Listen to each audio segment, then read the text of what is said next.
بسم اللہ الرحمن الرحیم۔ شروع اللہ تعالیٰ کے نام سے جو بڑا مہربان نہایت رحم کرنے والا ہے۔ السلام علیکم ناظرین۔ انسان اور جنات دو مختلف مخلوق جو اپنی ابتدا سے ہی ایک دوسرے کے دشمن اور شدید مخالف ہیں، ایک خاک سے جبکہ دوسرے کو آگ سے بنایا گیا۔ لیکن کیا آتش اور خاک کا ملاؤ ممکن ہے؟ کیا جن اور انسان آپس میں شادی کر سکتے ہیں؟ عربی داستانیں ہمیں کیا بتاتی ہیں؟ اور اسلام کی نظر میں جنات اور انسان کی شادی کی کیا حیثیت ہے؟ اللہ تعالیٰ نے اس کائنات میں بے شمار عالم اور مخلوق کو پیدا کیا، لیکن اس دنیا میں دو ایسی مخلوق ہیں جن کی ہدایت کے لیے اللہ نے پیغمبروں اور رسولوں کو مبعوث کیا۔ انہیں اللہ نے سوچ سمجھ بھی عطا کی، صحیح اور غلط میں چناؤ کا اختیار بھی دیا۔ اللہ کی یہ دو مخلوق انسان اور جنات ہیں۔ جناتوں کی دنیا غیب اور اسرار میں چھپی ہوئی ہے جو انسانوں کی نظروں سے پوشیدہ ہے۔ اس زمین پر جنات کی تاریخ انسان سے بھی پرانی ہے۔ حضرت آدم علیہ السلام کی پیدائش سے ہی کئی ہزار سال پہلے سے ہی جنات اس زمین پر بڑے بڑے قبیلے اور آبادی کی شکل میں موجود تھے۔ لیکن جب اللہ نے دنیا میں انسانوں کو جب آباد کرنے کا فیصلہ کیا تو فرشتوں کے ذریعے جناتوں کو مختلف جزیرے اور ویران پہاڑیوں میں قید کر دیا۔ قومی جنات میں بھی انسانوں کی طرح مرد اور عورت جن ہوتے ہیں اور یہ آپس میں شادی کر کے اپنی نسل آگے بڑھاتے ہیں۔ جنات انسانوں کی طرح آپس میں عشق و محبت، زناکاری، فحاشی، ہر نیک اور بد عمل کرنے کی صلاحیت رکھتے ہیں۔ کہتے ہیں جناتوں کی شادی بھی انسانوں کی ہی طرح ہوتی ہے۔ ان کی شادی میں بھی ڈھول، گانا بجانا اور رقص ہوتا ہے، یہاں تک کہ ان کی شادی میں کھانے پینے کا سب سے بہترین انتظام کیا جاتا ہے۔ ان کی شادیوں میں دوسرے قبیلے یا گاؤں کے جنات سرداروں کو مہمان کے طور پر دعوت دی جاتی ہے۔ قدیم مذہبی اور غیر مذہبی کتابوں اور داستانوں میں جنات اور انسان کے آپس میں محبت اور شادی کے سینکڑوں واقعات ملتے ہیں۔ بعض روایتوں سے یہ بھی معلوم ہوتا ہے کہ زمانہ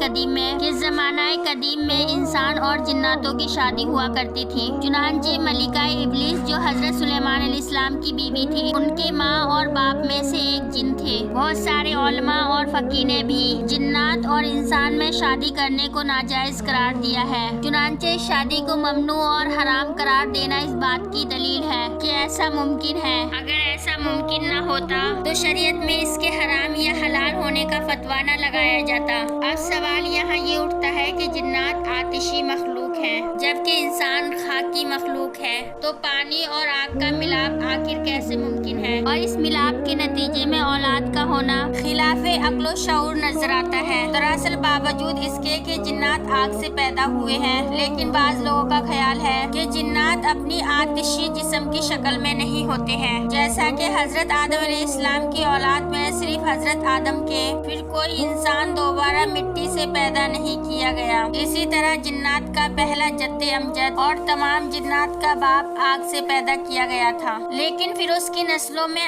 آگ کا اثر باقی نہ رہا، بلکہ ان جناتوں کے بھی ہاتھ پاؤں اور دوسرے اعضاء عام حالت میں بدل گئے، جیسا کہ رسول اللہ صلی اللہ علیہ وسلم نے ارشاد فرمایا کہ ایک مرتبہ آپ کو نماز میں شیطان نظر آیا تو آپ نے اس کا گلا گھوٹا، اس کی گردن کو کس کر پکڑ لیا، جس کی وجہ سے اس کے منہ سے لعاب دہن گر پڑا۔ آپ نے اس کی زبان سے گرنے والے لعاب کو اپنے ہاتھ پر محسوس کیا جو بہت ہی ٹھنڈا تھا۔ شیطان کا لعاب ہونا اس بات کی دلیل ہے کہ وہ آگ سے دوسری حالت میں تبدیل ہو چکا ہے، ورنہ اس میں ٹھنڈک موجود نہ ہوتی۔ تو کیا جناتوں میں بھی انسانوں جیسی خصوصیات ہوتی ہیں اور کیا وہ انسانوں سے تعلق بنا سکتے ہیں؟ یہ ایک سوال بہت سارے سوالات کو جنم دیتا ہے اور ہر سوال کا جواب حیران کن اور سوچ میں ڈال دینے والا ہے۔ لہٰذا علامہ سیوطی نے بہت سارے واقعات نقل کیے ہیں جن سے معلوم ہوتا ہے کہ انسانوں اور جناتوں میں شادی ہو سکتی ہے۔ اسی طرح امام ابن تیمیہ لکھتے ہیں کہ کبھی کبھی انسان اور جنات آپس میں نکاح کرتے ہیں اور ان کی اولادیں بھی ہوتی ہیں۔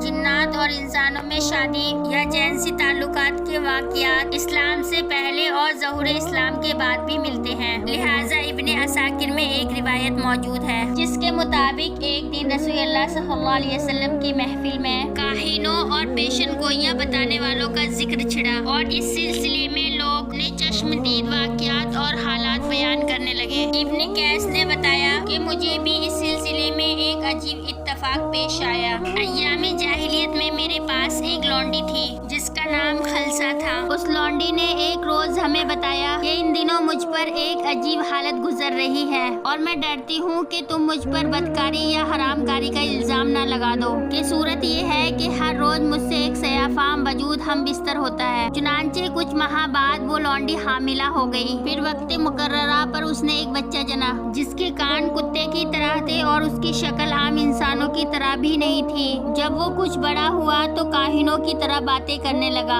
اور لوگوں کو آئندہ کے واقعات اور غیب کی خبریں بتاتا تھا۔ آخر ایک روز وہ اچانک خاموش ہو گیا۔ لوگوں کے بے حد اصرار پر بھی وہ کچھ نہیں بتاتا تھا۔ پھر اس نے کہا مجھے ایک کمرے میں 3 روز کے لیے بند کر دو۔ لہٰذا ایسا ہی کیا گیا۔ 3 روز بعد اسے کمرے سے نکالا گیا تو اس نے ہمیں یہ خبر دی کہ آخری نبی مکہ میں مبعوث ہو چکے ہیں اور میری زبان بند کر دی گئی ہے۔ اب میں غیب کی کوئی خبر نہیں بتا سکتا۔ اس کے بعد وہ زمین پر لیٹ گیا اور وہیں مر گیا۔ اس واقعے کو مختلف روایتوں میں رد و بدل کے ساتھ نقل کیا گیا ہے اور بعض روایتوں میں یہ بھی اضافہ موجود ہے کہ نبی پاک صلی اللہ علیہ وسلم نے اس واقعے کی تصدیق فرمائی۔ اسی طرح امام دارمی نے اپنی کتاب اتباع السنن میں ایک واقعہ لکھا ہے جس کے مطابق قبیلہ بخیل کے ایک شخص نے روایت کیا کہ ایک جن ہماری کسی لڑکی پر عاشق ہو گیا اور ہمارے پاس اس نے شادی کا پیغام بھیجا۔ اس نے کہا مجھے پسند نہیں کہ میں اسے حرام طریقے سے استعمال کروں۔ اس کے بعد وہ روبرو ہم سے گفتگو کرنے لگا۔ ہم نے ان سے کہا تم لوگ کیا چیز ہو؟ اس نے کہا ہم تم جیسی مخلوق ہیں، تمہاری طرح ہم میں بھی قبیلے ہیں۔ ہم نے کہا کیا تم میں بھی یہ مذہبی اختلافات ہیں؟ اس نے کہا ہاں ہم میں ہر طرح کے لوگ ہیں، قدریہ بھی ہیں، مرزیہ بھی ہیں اور شیعہ بھی ہیں۔ ہم نے کہا تمہارا تعلق کس جماعت سے ہے؟ اس نے کہا مرجیہ سے۔ چنانچہ ہم نے لڑکی کی اس سے شادی کر دی۔ بلا شبہ جنات عورتوں کا انسانی مرد یا جنات مرد کا انسانی عورت سے شادی کرنا نہ صرف مکروہ حرام ہے بلکہ اسلام میں اسے سخت ممانعت کی نظروں سے دیکھا گیا ہے، بلکہ انسانوں کا معاشرہ اور جناتوں کا معاشرہ